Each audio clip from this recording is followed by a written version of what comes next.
Imana ni nziza, haleluya. Imana ni nziza, haleluya. Imana ni nziza, ni nziza cyane. Imana ni nziza, Imana ni nziza, Imana ni nziza, ni nziza cyane. Iradukunda, iratwitwararika. Imana ni nziza, ni nziza cyane. Yaduhaye agakiza, isubira amahoro, haleluya. Imana ni nziza, ni nziza cyane. Iratugwanirira, haleluya. Mu ntambara zose, haleluya. Imana ni nziza, ni nziza cyane. Yesu nashimwe shengero ry'Imana. Imana yacu ni nziza kandi yamara nziza ibihe byose. Niyo yakwitwararitse, niyo yanyitwararitse, niyo yitwararitse umuryango wawe, niyo yitwararitse abawe bose, niyo yitwararitse igisagara cacu, kandi niyo yitwararitse igihugu cacu. Uno munsi rero uko tubizi twasubiye gukoranira hamwe ngo tuyihimbaze, nuko yaduhaye iminsi 6 yo gukora umunsi w'Imana, ikatwemera ko tuje imbere yayo tukayitangira ishimwe. Rero imbere yuko dutangura nagomba ngo tubanze dusenga Imana. Ubane nanje muri no sengesho kugira ngo ugukorana kwacu kwera uhimbara Imana.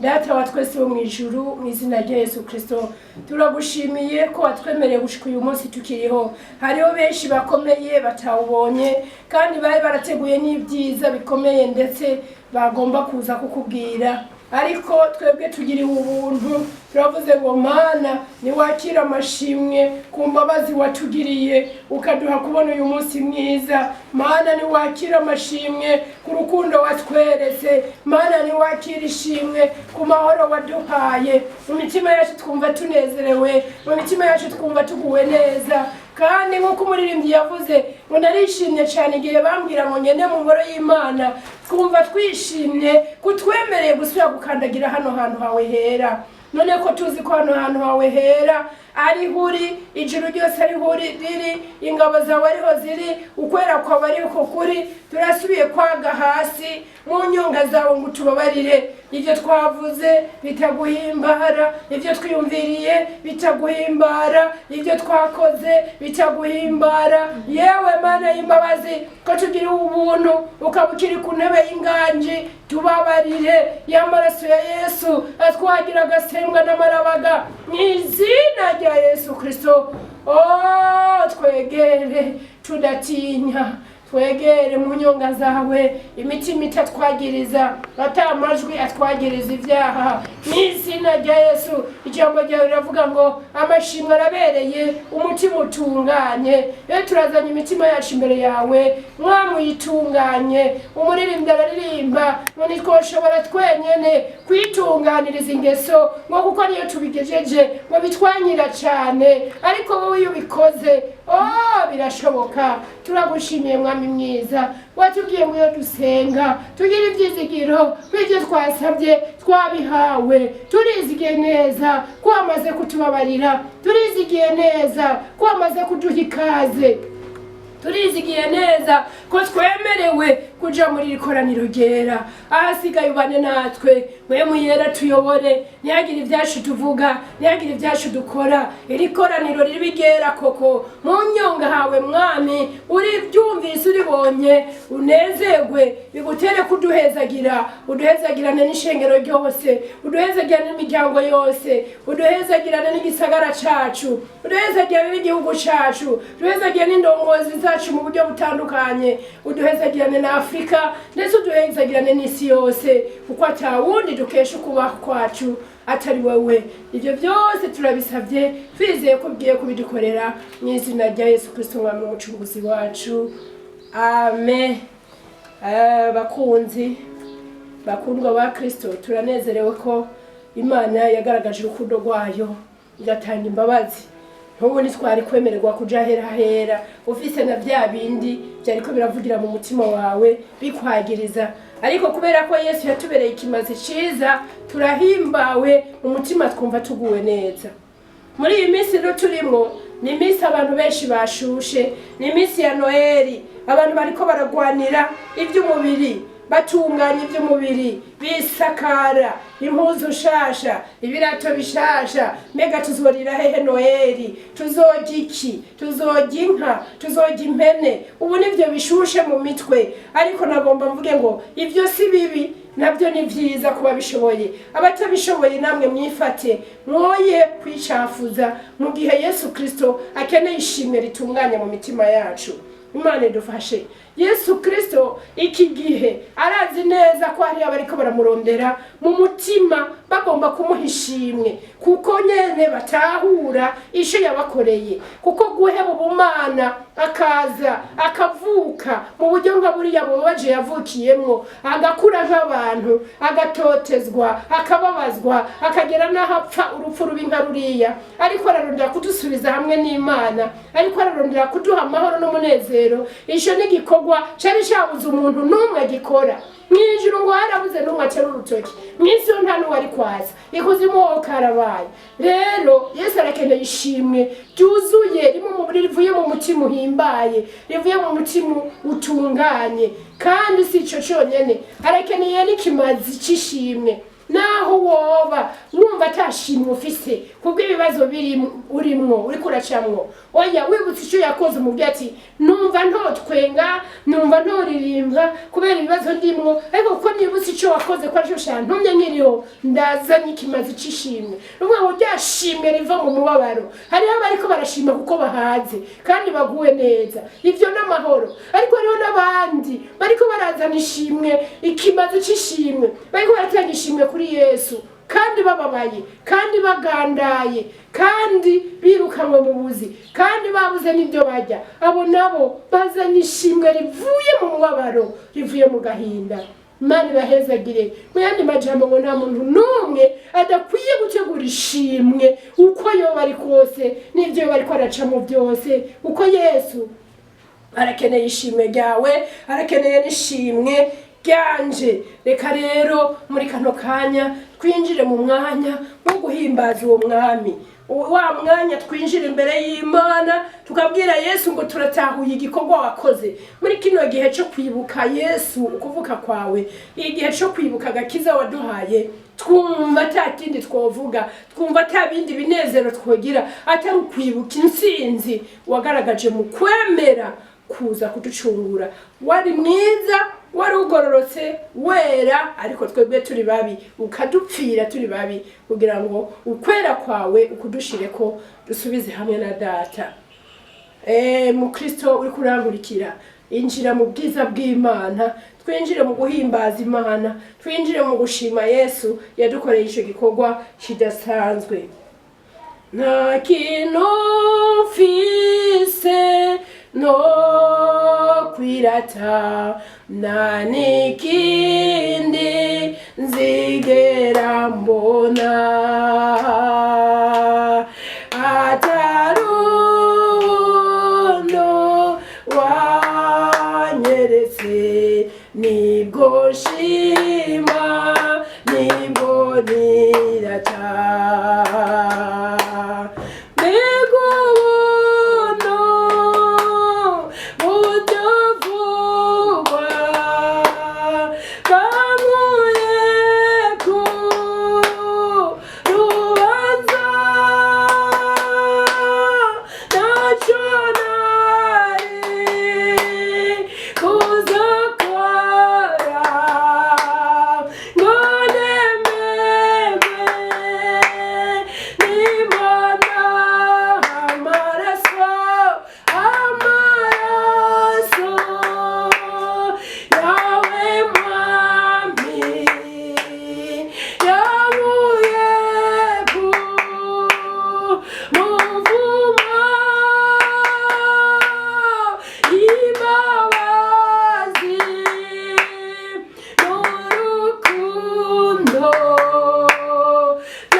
intebe yawe nzanye ibimazi by'amashimwe uririmbire indirimbo nshya y'amashimwe n'icyubahiro niwe ubereye gushima negereye intebe yawe nzanye ibimazi by'amashimwe uririmbire indirimbo nshya y'amashimwe n'icyubahiro niwe ubereye gushimwa we waremye isi n'ijuru niwe akira icyubahiro we muhanyi w'ubugingo uri indirimbo yanje mu mababa yawe niyo nshaka kwibera mu bihe nzobaho z'amashima wewe we waremye isi n'ijuru niwe akira icyubahiro we muhanyi w'ubugingo uri indirimbo yanje mu mababa yawe niyo nshaka kwibera mu bihe nzobaho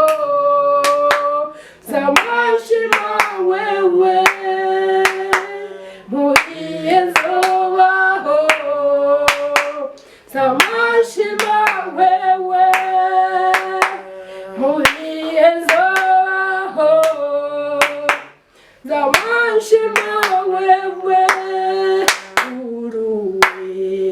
uruwera uruwera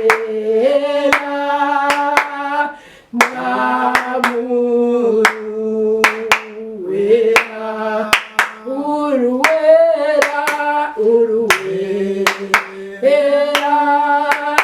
uruwera uruwera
urakwiye gushimwa nico gituma twahagaritse ibintu byose tukaza imbere yawe kuko wowe ari wowe nyene icubahiro bwisumba ibyubahiro byose byo mwisi kandi ari wowe nyene ukwiye gushimwa yo ijambo ryawe riravuga ngo amavi yose azofukamira iyo mana ngo n'imi zose zizokwatura ko ari wowe uri umwami nta wundi dufise twoshima nta wundi dufise twoshira hejuru ni wowe mwami wacu turakwemera kandi turakubashe cyo gituma tuvuze ngo aya matazirano nayawe mwami. Aka kanya turahezagiye bene data bagomba kugutangira ishikanwa, uryakire papa, rikore ku mutima wawe. Yesu, turifatanije n'ikimazi c'umubiri wawe utagira icyaha, c'amaraso yawe atagira agasembwa, warengukanye mu ijuru. Data akabibona akanezerwa akavuga ngo ndakuye ku rubanza kubari mw'isi. Oh, dukoze ibi kugira ngo mwami twifatanye n'icyo kimazi. Ahasigaye imigisha yose ijanye n'icyo kimazi, imyezagiro yose ifatanye n'icyo kimazi, tuboneke ko iboneke ku ishengero ryawe, iboneke mu ngo zacu, iboneke mu bisagara, iboneke mu gihugu, iboneke muri Afrika no mw'isi yose. Urakoze, wezagira abagiye gutanga bose, ubaha umugisha, babone uko gutanga kuzana umugisha gusumba guhabwa. Kandi uhezagire ibikorwa bigiye gukorwa n'ishikanwa kugira ngo ubwami bwawe bushishikare gushikira benshi. Ahasigaye mwami wiheshe icubahiro no muri no jambo ry'Imana tugiye kumva, wivugire ntabari umuntu, ntabari twebwe, ariko izina ryawe rihabwa icubahiro. Isho wagambiriye kuvugana n'abantu bawe ukibabwire kugira ngo bakuze, ubakosore, bashire hejuru mu gihe gikwiye. Ukuri papa, natwe tukaba abana bawe. Turagushimiye ko tumvise mu izina rya Yesu Kristo. Amen, amen, amen, amen, amen. Bagiye muri wa mwanya mwiza wo gutangira Imana, nawe wifatanye natwe. Namba uri kure aho bitokunda kwishikanwa ryawe rishika muri kano kanya, urashobora gukoresha bwa buhinga bwa none ukarungika kuri yari mikashe 62 66 29 nkuko muza kubibona ngaho, kugira ngo ishikanwa ryawe rishike. Urakoze wowe wabikoze, Imana ikongerereze umugisha. Tudatebeje tugiye kwinjira mu mwanya w'ijambo ry'Imana. Yesu nashimwe cyane. Tugiye kumva ijambo ry'Imana dusoma mu cete cyandikiwe Abaheburayo mu gice cya 2, turahera ku murongo wa 1 dushikane ku murongo wa 3. Ijambo ry'Imana rivuga ngo ntitwanjanjwe ku gakiza.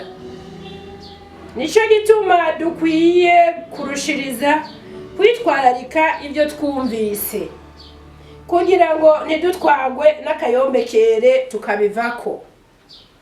Kwijambo ryavugiwe mu kanwa k'abamarayika ryagumyeho, kandi ibicumuro byose no kutaryumvira bikagererwa ingero bikwiranye, tweho tuzokwikiza dute nitwanjanjwa ku gakiza kangana gatyo kabanje kuvugwa n'umwami wacu, kagakomezwa kuri twebwe n'abakumvise. Imana yacu nishimwe. Iki ni igihe ciza cyo kwiyumvira ku gakiza twahawe. Agakiza twagahawe tutarisha amahera. Niwari kugira amadolari menshi ntiyari kubishobora, uko nta soko n'imwe kagurishwamo. Twagahawe ku buntu bishiye mu bwitange bw'umwami wacu Yesu Kristo. Ariko rimwe na rimwe abantu turibagirwa kwako gakiza kavuye kure kandi kabonetse kazimbye cyane. Ari nayo mpamvu Imana itigeze ivuga ngo tukariye, kuko nta muntu n'umwe yari kuronka amahera akariya. Ariko rero abarundi bari yamaze ngo ico hawe ku buntu ugifata nk'uko bigombye. Aha ndagomba gukebura abakristo, ndagomba gukebura umuntu wese yibaza ngo kajya gakiza twahawe ngo yo gafata uko ashatse. Nibyo twaragahawe ati amafaranga dutanze. Hari n'abakwigisha ngo ko wamaze kwakira Yesu nk'umwami n'umukiza ngo byaraheze warakiriye agakiza, ni pour dibo ni eternel. Mwene data, iki cete ntibaranadusobanurira neza uwashanditsi wariwe. Amwe baravuga ngo ni Petero, ngo ni Paulo, abandi bakavuga ngo ni Luka, abandi bakavuga abandi. Mugabe impamvu batagishizeko ngo bavuge ngo shanditswe na naka irahari. Kandi banditse ngo nitwanjanjwe ku gakiza. Nukuvuga ngo birashoboka ko tukanjanjwa ko kakadutakarana. Baje baravuga ngo mbega kwibyavuzwe n'akanwa k'abavugishwa byagize ikimazi, abo byica bikabica, abo bikiza bikabakiza, umwe wese n'igihano kubyo yakoze byari bivuye mu kanwa k'abamarayika. Twebwe tuzikiza dute nitwanjanjwa ku gakiza kangana gutyo kavuye ku Mana yonyene ubwayo.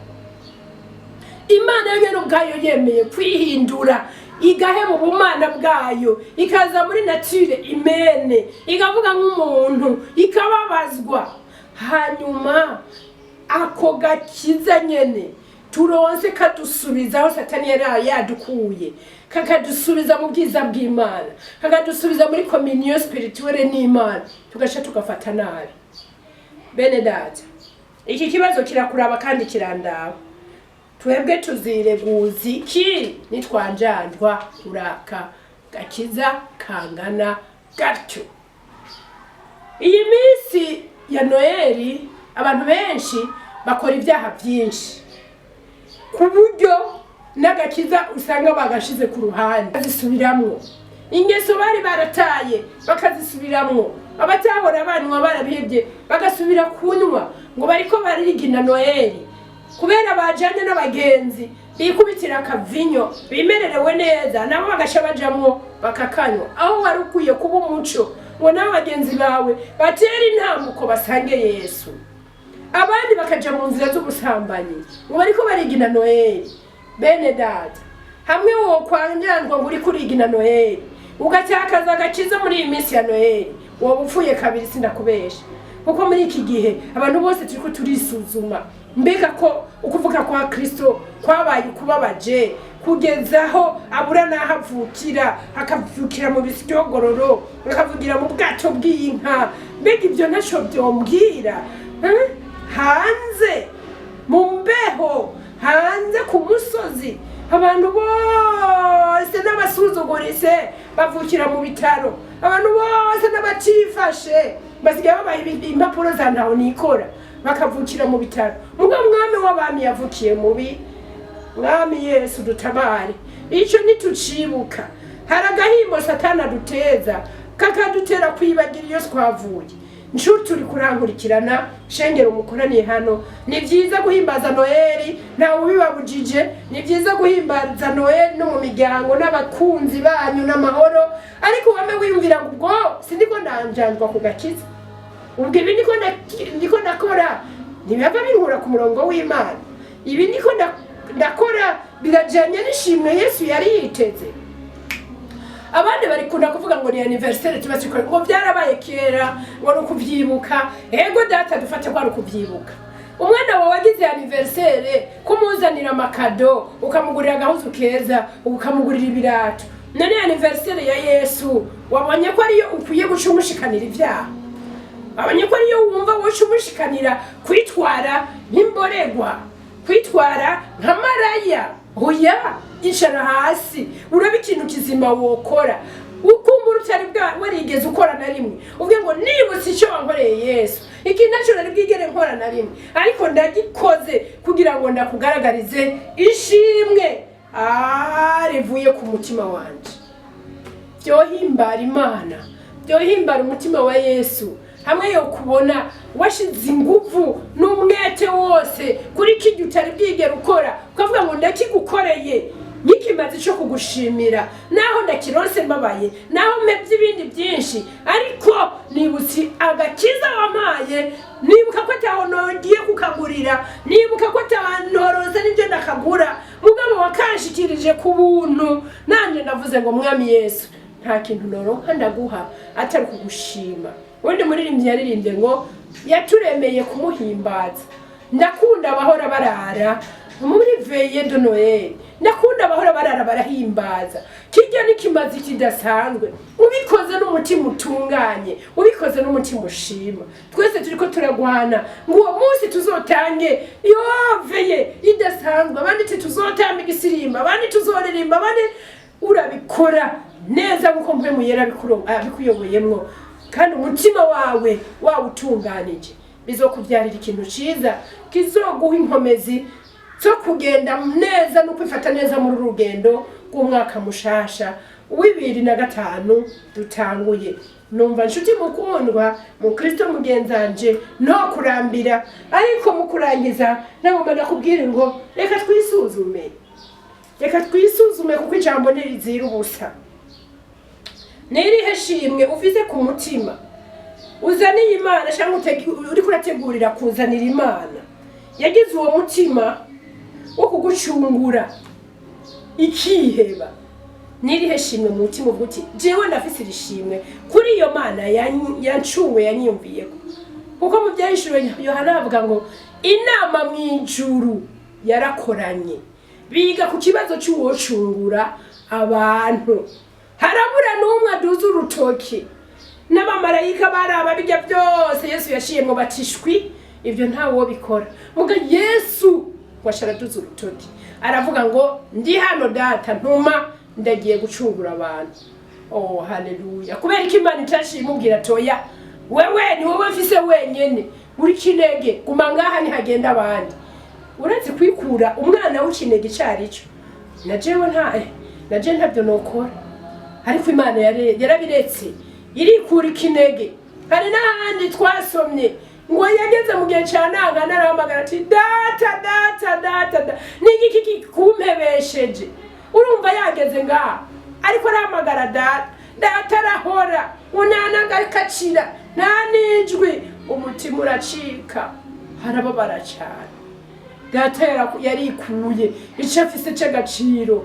Umwana w'ikinege aramutanga kubwawe nanje, arakubitwa aratonagurwa arababazwa arishwe urupfu rw'agashinyaguro. Ufise ikihe kimaze cy'ishimwe kuye kushikanira data? Tusingira ico noguha, ariko niwabona kano kantu ubone ko nashimye igikorwa wakoze. Niki kimaze cy'ishimwe ufitiye Yesu? Yemeye kuba kabebe ngo akana Yesu, yemeye kuba kana gafashwe nabi gatunzwa n'umubaji. Imana ishimwe cyane.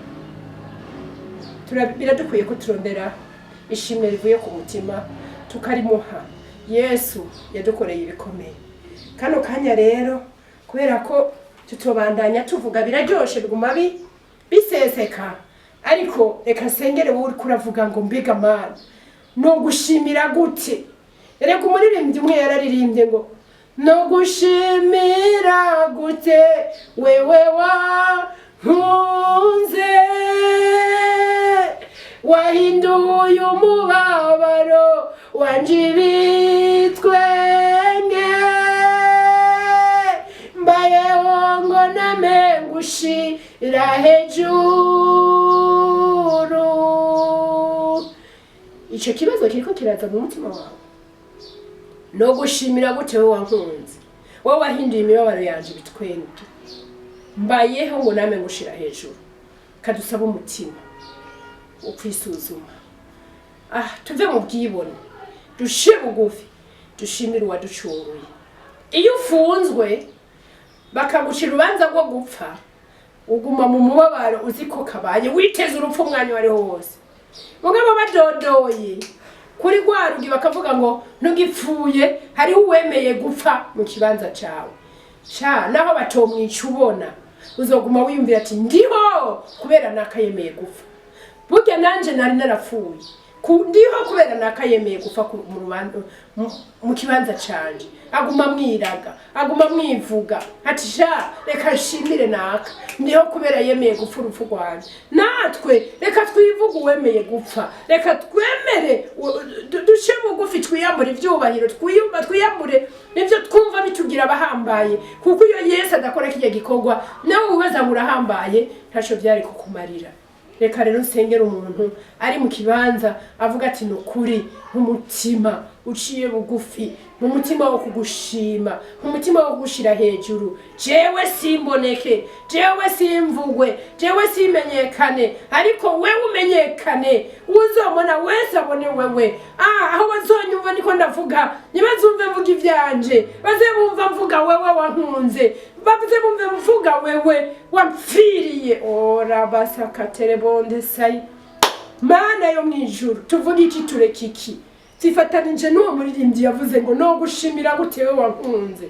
Mana tugushimire gute ko wadukunze urukundo rurenze uko twabivuga kandi igisumbije wadukunze turi abansi bawe tukwanka tutanakumvira none twogushimira gute tumaze kubimenya Yesu wemeye kwitanga mu kibanza cyacu twogushimira gute ko naho yoba amafeza n'amazahabu tutoronka ayahagije ngo tugushimire ko naho byoba ari ubusho bw'inka n'impene n'intama tutoronka ubusho buhagije ngo tugushimire none ga Yesu tugire gute twemerere ko imitima yacu imenetse twemerere ko imitima yacu ishira bugufi turiko turisuzuma tuvuga ngo nyemerera ngushime Mana haleluya utugenderere umuntu wese ariko aravuga ngo nyemerera ndagushime mwami wumva ishimwe giwe papa wumva ishimwe giwe Yesu ishimwe rirahambaye usumba ibimazi by'amaboko